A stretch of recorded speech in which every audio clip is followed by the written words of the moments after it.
Like virus has now reached the United States. This really came from a market that sold seafood and put the mask back on. I want to tell you a little something about trust.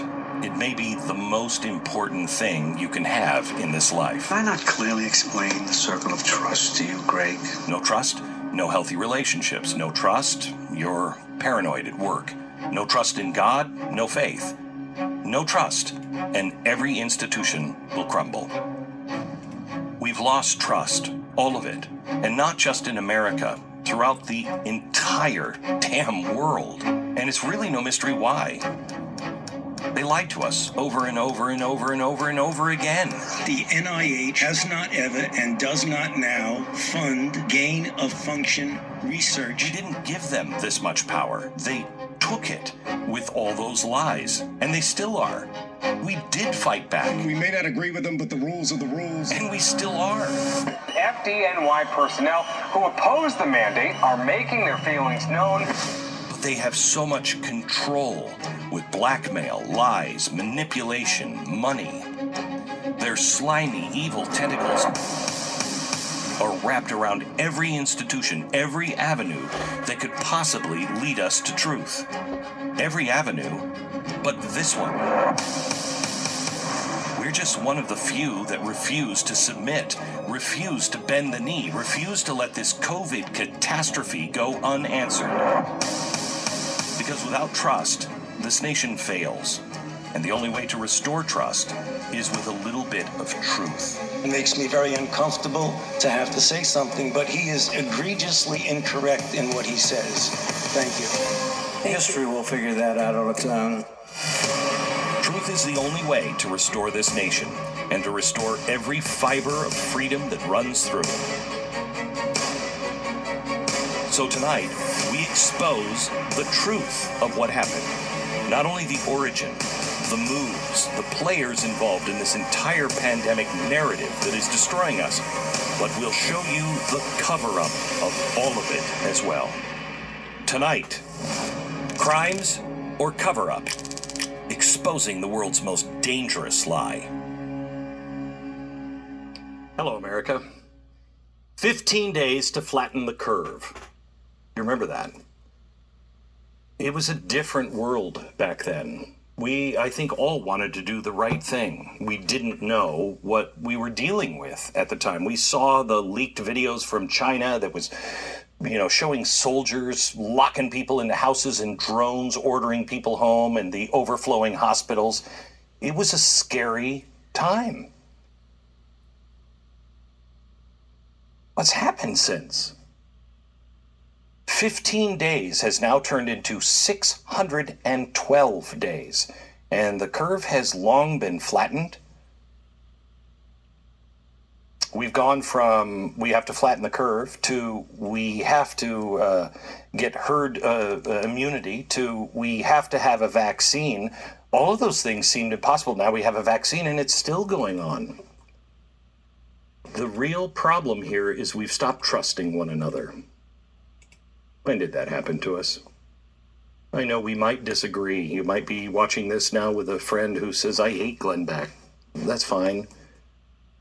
But I think if you would listen and we had an opportunity to talk like we do now, I think you'd see we have a lot more in common. I don't have a problem with the vaccine. I have a problem with everything I'm going to show you tonight.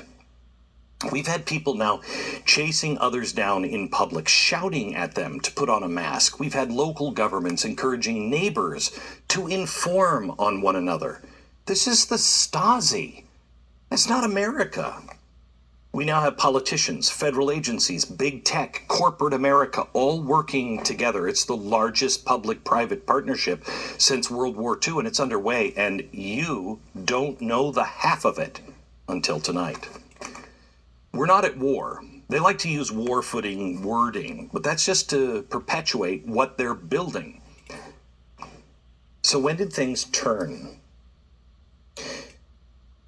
This is why COVID, more specifically, the COVID origin story is so important to understand. Who was involved? Where did it come from? How did the pandemic begin? Wouldn't it be weird to find out that the people that are currently pushing the mandates and infinite booster shots were the exact same people who were working to create the vaccines years before the pandemic? But not only that, but we'll listen to this from Dr. Fauci. Senator Paul, with all due respect, you are entirely and completely incorrect that the NIH has not ever and does not now fund gain-of-function research in the Wuhan Institute Do they of fund Virology. Dr. Barrick? We do not fund. Do you fund Dr. Barrick's gain-of-function research? Dr. Barrett does not do gain-of-function research. He's pretty adamant. It's pretty clear. The U.S. government was not and never has funded gain of research. Is that true?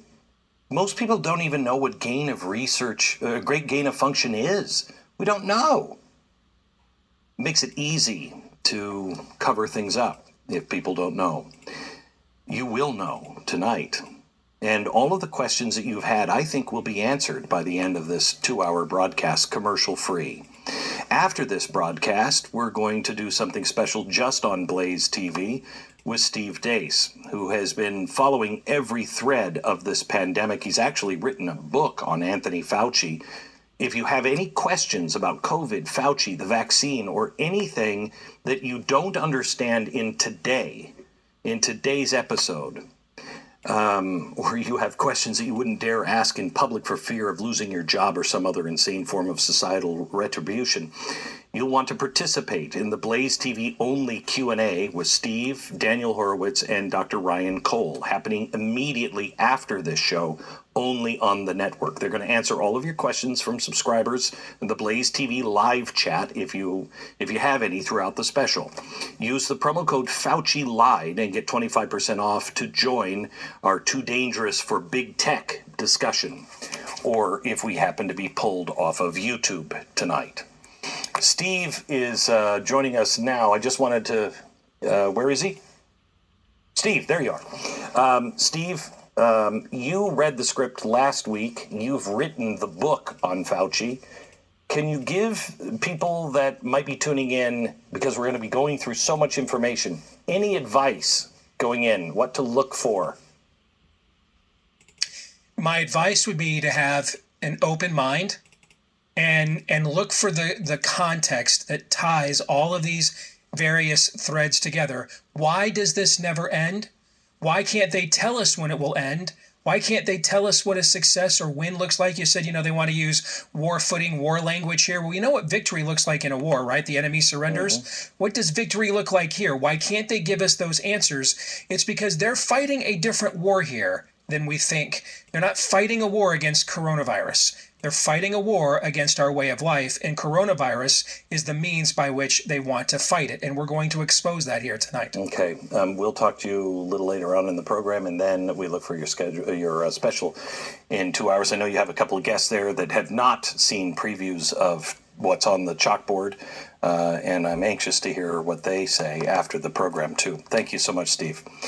We're going to try to do something that, honestly, even I haven't tried to do before with the chalkboard and didn't realize until about 1 o'clock this afternoon when we started putting everything up on the chalkboard.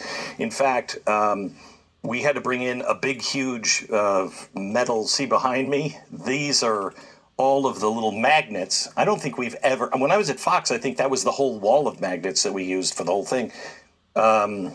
Those are the magnets that are going to go on this smaller chalkboard, and you're going to get to know people intimately. And there's a few players, and we'll try to take the time, if we can, to really introduce them so you see. Don't worry when you're watching tonight about getting every detail. There is a ton of information coming your way. Just get the gist of it. You can go back and watch it on Blaze TV later, but just get the gist of it, and don't worry, I will go back after we have all of the 3 segments of the chalkboards done. I will show you the full picture towards the end of the broadcast. It is in 3 segments, and the first segment is about war. And I want to show you the vaccine arms race. This is the first part of it. the goal has been to end COVID, SARS, and all other deadly viruses. And this is really important for you to understand. I think most people who were involved in this at the beginning, the scientists were trying to do the right thing. There was this idea of we're going to be wiped out by a coronavirus. So why don't we go into all of the animal kingdom and test and see if we can get coronaviruses to go into humans without actually exposing any humans. We'd use lab animals. It's very controversial. It could wipe out all of humanity if you make a mistake. That's what this is about. The vaccine arms race. If we can get those viruses to go into lab animals that have human things in them, well, then we can make all of these vaccines and we'll all be healthy. Now, there's several allies to this. For instance, the allies, Dr. Fauci has been a big believer in this. The NIH, of course, which he runs. The NIAID, this is also a government agency. There's a guy I'm going to introduce you to in a minute. He is from South Carolina. He's a brilliant doctor, Dr. Barrick. He plays a very large role in all of this. Then there's something else, the Eco Health Alliance. You're going to be introduced to the guy who actually runs that, Peter Daszak. This is a big funder of this war. The Wellcome Trust, who you'll meet at the end of this really frightening group of people, Moderna, and Pfizer. All other medical companies and pharmaceutical companies, of course. If we could come up with vaccines and we're the first to it, it'd be great, right? There are some people that are on the Axis side. In any war, there's an allied in Axis, so who's on the bad side? Well, the coronaviruses, they don't want to be wiped out. This guy you're going to meet later, Dr. David Relman, he's just representing the scientists that are like, wait, this is really dangerous. We shouldn't do it. And there's a lot of those scientists that say that. Moderna, and wait a minute, Pfizer is on here too. How can they be both an ally and Axis power? You'll see right towards the beginning.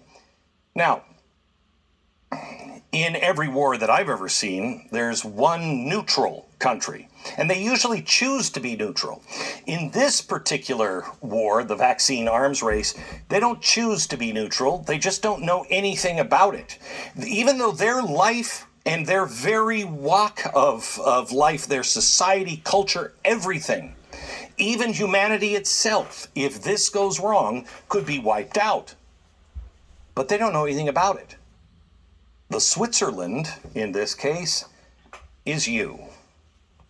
Until tonight. We begin with our first chalkboard. Now, the vaccine arms race.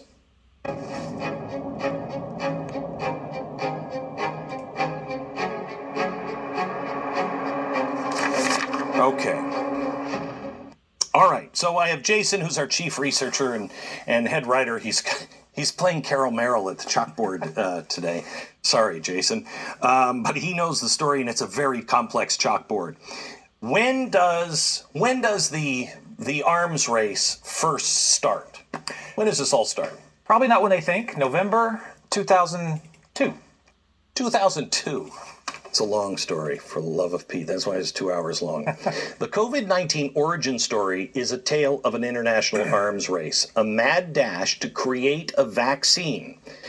And it doesn't begin where everybody thinks it does. The players and the people involved would like you to believe that it just kicked off last year. But all of this started in November 2002. Do you remember 2005? The SARS outbreak in China? The Chinese did what they usually do. They hid the information for months before finally reporting something was going on in China. In the end, over 8,000 people would be dead, spread out over 26 countries. This scared the crap out of scientists all over the world. The question on their mind was, is this a sign of what is coming? Will the next big coronavirus be the planet killer that they've been fearing? This is what kicked off the vaccine arms race, because the scientific community split.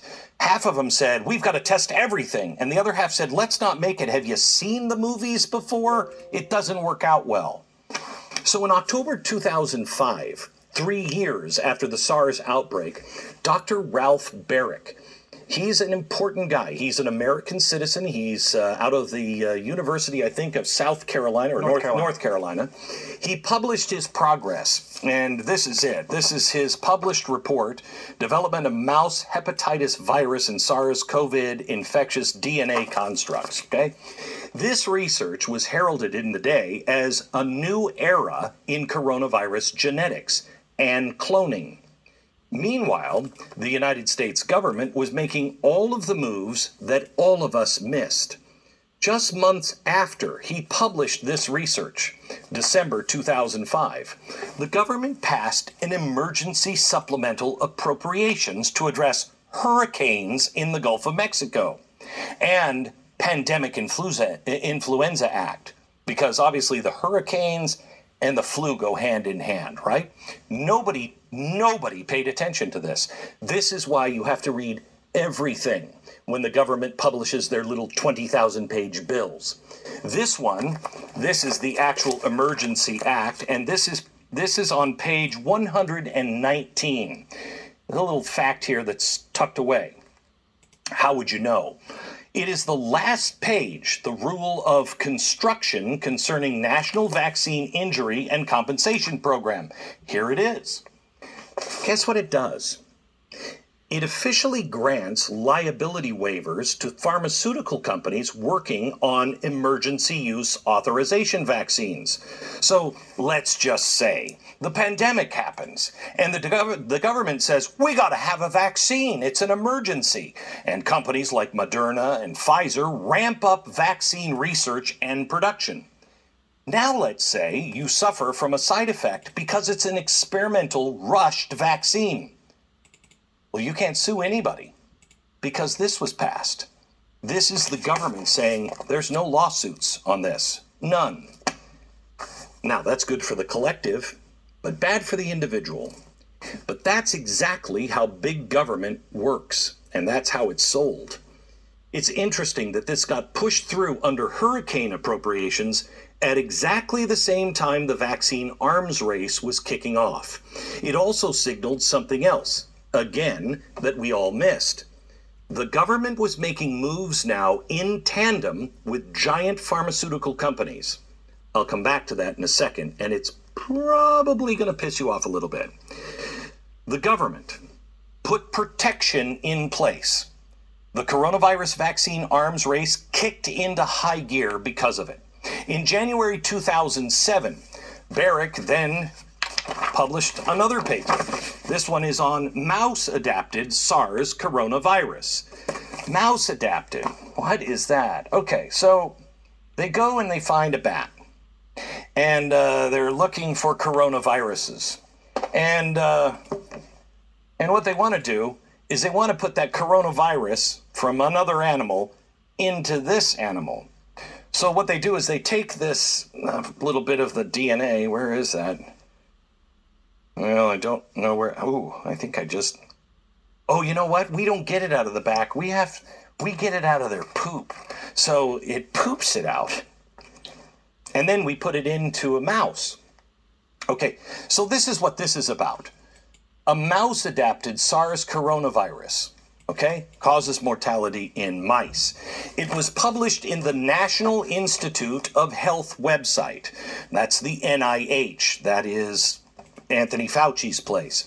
Following the money, you'll notice that the government was fully invested in Baric's research with multiple grants from the NIAID, NIH, and HHS. So we have Ralph Baric working out of a lab at the University of North Carolina with government funding from Fauci's place.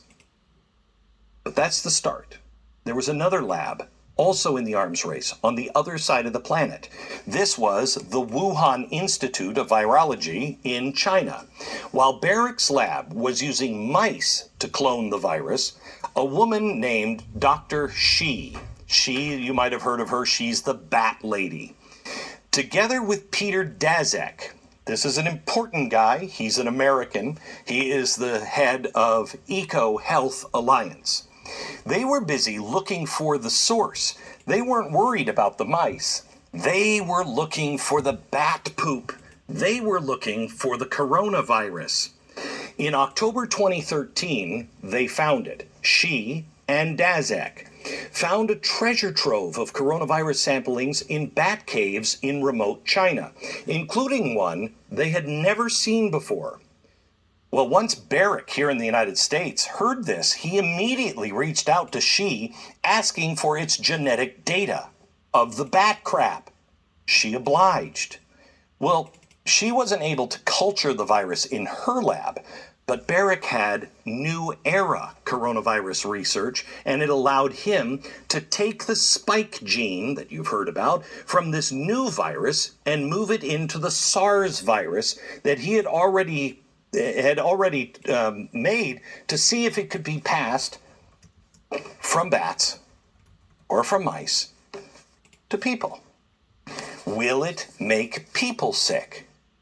Now, this is an important phase of the arm race, also highly controversial. I know you've heard about the dangers of gain-of-function research.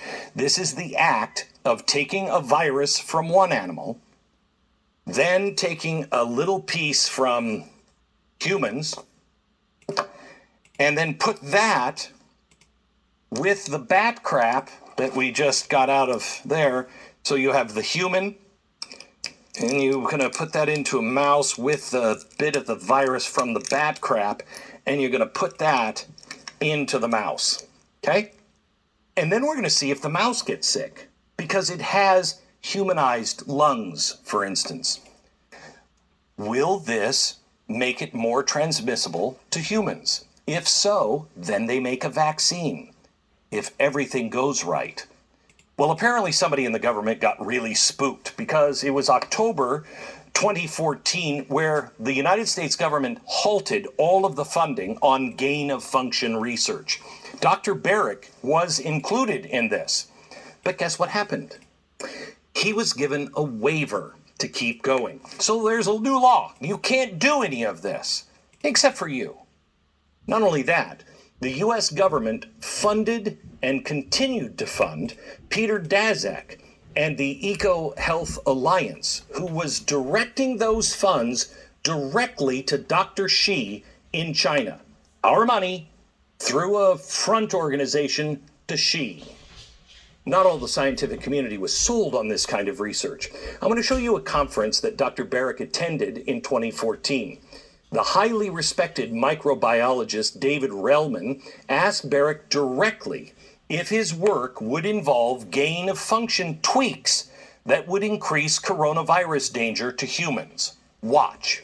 At this point, I don't know of anyone doing transmissibility studies with the human coronaviruses. Did you notice? That's not an answer to the question.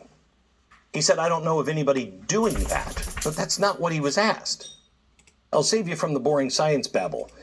His reasoning was, it's just too hard. Well, Relman caught that and pressed on. Watch. But just to clarify, your thought is that they aren't appropriate simply because they're technically not feasible right now, as described. Suppose you had a transgenic animal with human receptor, and there was evidence that there was some predictability for human-to-human respiratory transmissibility. Would that experiment be appropriate, do you think? Again, that's a difficult experiment. So when you adapt That's not the question. A coronavirus to another species, it's not just the receptor interaction. In fact, there are 3 or 4 other genes that are absolutely critical for enhanced replication and pathogenesis. So just putting the human receptor in and making a transgenic model and then trying to use that as a model for increased transmissibility is not predictable. As far as I can tell at this time. I mean, I've always wanted a mouse with a window in it. Basically, what he's saying is, you can't just do those 3 little pieces. There's so much more, and he's not doing gain of function again because it's not possible at the time. But did you catch the little slip of the tongue there? I want you to watch again. So just putting the human receptor in and making a transgenic model.